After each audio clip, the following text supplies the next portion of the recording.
m'appelle Samy et j'ai fait une prépa D2 au lycée Gustave Eiffel de Dijon et maintenant je suis à l'ENS Paris-Saclay, donc École Normale Supérieure de Paris-Saclay. Bonjour, je m'appelle Thomas. J'ai fait comme Samy une prépa D2 au lycée Eiffel, mais j'ai fait également tout mon lycée au lycée Gustave Eiffel. À la suite de ces 2 années de prépa, j'ai cubé à la prépa de D2 de Rennes et je suis maintenant à l'ENS et j'étudie l'économie et l'histoire. Bonjour, moi c'est Valentine. Donc maintenant je suis à l'ENS Paris-Saclay et j'ai accédé à l'ENS grâce à la classe préparatoire D2 du lycée Gustave Eiffel où j'ai aussi fait mon bac. Donc moi pareil, j'ai fait le bac aussi au lycée Gustave Eiffel, donc avec spécialité sciences de l'ingénieur, mathématiques, option mathématiques experte.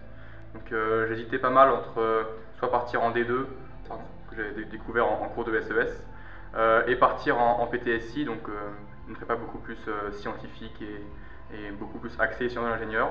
Je savais pas vraiment trop quoi faire après la terminale, même si je savais que je voulais faire une prépa quoi qu'il arrive. J'ai hésité entre la prépa BCPST et la prépa D2 qui n'ont donc absolument rien à voir. Et j'ai choisi la prépa D2 notamment parce que ça offre un certain nombre de débouchés, notamment l'ENS, mais également le fait d'étudier l'économie, l'histoire, etc. En général, ça me permettait de comprendre le monde et c'est quelque chose qui m'intéressait. Maintenant aujourd'hui je suis à l'ENS et je suis très content. Moi personnellement c'est depuis la seconde que je rentrais dans la prépa D2 parce que comme je l'ai faite au lycée Gustave Eiffel, je connaissais son existence, j'ai pu rapidement rencontrer les profs de la prépa qui ont pu m'en parler et où j'ai pu faire des immersions aussi dans les classes de la prépa pour découvrir les cours, etc. Et donc après j'ai pu rentrer à l'ENS après le bac et j'ai fait un bac physique, chimie et mathématiques avec mathématiques expertes et anglais-euro. Est-ce que vous pensiez sincèrement que vous y êtes rentré en vous disant l'ENS, je l'aurai? Je ne savais pas que l'ENS existait quand je suis arrivé. Initialement, je visais plus les magistères de finance, donc à SAS, Dauphine et Sorbonne, que j'ai eu, et j'ai également eu l'ENS, où je me suis dit, en fait, pour postuler au magistère, on a jusqu'au semestre 3, et après, j'avais plus vraiment d'objectifs, donc je me suis dit, on va tenter l'ENS, tant qu'à faire, il ne me reste plus que ça. Donc j'ai continué à bosser comme je le faisais avant évidemment, et finalement j'ai eu l'ENS, donc j'étais très content, et du coup je suis parti dans cette formation en me disant que c'est une formation qui allait pouvoir m'ouvrir beaucoup plus de portes que si je partais uniquement en magistère, ce qui semblerait être le cas pour l'instant. Pour moi, l'ENS c'était trop beau, voilà. J'allais pas y arriver, du coup j'ai travaillé quand même beaucoup pour avoir un très bon dossier et je visais plutôt les magistères. Au final, j'ai été prise dans tous les magistères que j'ai demandé et j'ai beaucoup hésité avec le magistère à la Sorbonne et l'ENS. Et finalement, l'ENS c'était pour moi une évidence et voilà, je me suis dit je peux pas passer à côté de cette opportunité de pouvoir rentrer à l'ENS. C'était un challenge pour moi d'essayer d'avoir l'une des écoles les plus dures en France et donc le fait d'y arriver c'est plutôt sympa. Et aujourd'hui vous êtes content à l'ENS ou comment ça se passe pour vous? Oui, non, c'est vraiment bien. Donc en fait, on est au département sciences humaines et sociales de l'ENS Paris-Saclay. Donc on est sur une promo de 70 élèves, mais en fait au final on choisit des majeurs et des mineurs, ce qui fait qu'on se retrouve dans des classes de 20, 25 grand max, ce qui est vraiment très agréable. On a vraiment un dialogue qui est vraiment possible avec les professeurs, ça rend bien. Et non, honnêtement pour l'instant je suis vraiment content de ce que je fais. Il y a pas mal de vie associative à côté. C'est également l'aspect pluridisciplinaire aussi que je trouve vraiment bien à l'ENS, c'est que on a l'occasion d'être avec tout type de personnes venant de tout type de prépa et de tout type de milieu, ce qui permet justement de diversifier les rencontres et de parler avec des personnes qui sont en physique, en maths, en bio ou même en design. Et donc c'est pour ça que c'est vraiment intéressant et très enrichissant. Ouais, franchement, et puis ce qui est vraiment bien, c'est la proximité donc avec tout le monde, avec les chercheurs qui sont en doctorat ou après. Il y a un beau réseau aussi alumni où vraiment on a des contacts pour se faire des idées, des projets, etc. Et qu'est-ce que vous voulez faire après? Est-ce que vous avez déjà un petit peu des perspectives ou pas?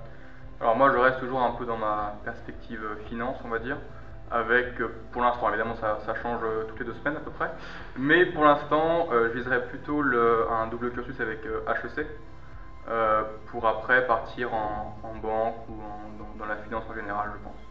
Voilà, avec évidemment faire une année de césure pour avoir l'occasion de faire des stages, ce qui peut être pas mal à la fois pour le dossier et même au niveau personnel pour en apprendre un peu plus sur les métiers qui sont possibles. Moi, je vais voir par rapport au stage, parce que aussi ce qui est bien à l'ENS, c'est qu'on a 4 ans d'études et il y a des stages chaque année de 6 mois ou 3 mois. Et donc c'est des bonnes occasions quand même de découvrir les corps de métier. Mais pour moi, pour l'instant, mon projet, c'est de passer l'agrégation et ensuite de faire un doctorat.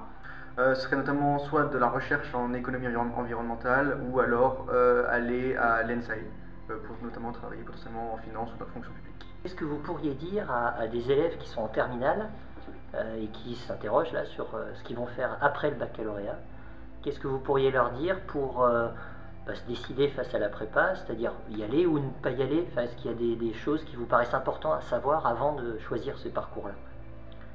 Moi, je dirais n'ayez pas peur. C'est du travail, c'est sûr, c'est 2 ans, il y a du travail.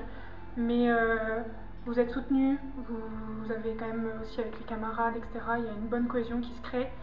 Et voilà, si vous avez un attrait pour l'actualité, si vous avez une petite appétence quand même pour les mathématiques, allez-y et ne perdez pas espoir. Et si jamais ça vous plaît pas, vous perdez 1 an, c'est pas grand chose. Et vous avez de quoi après vous réorienter assez facilement.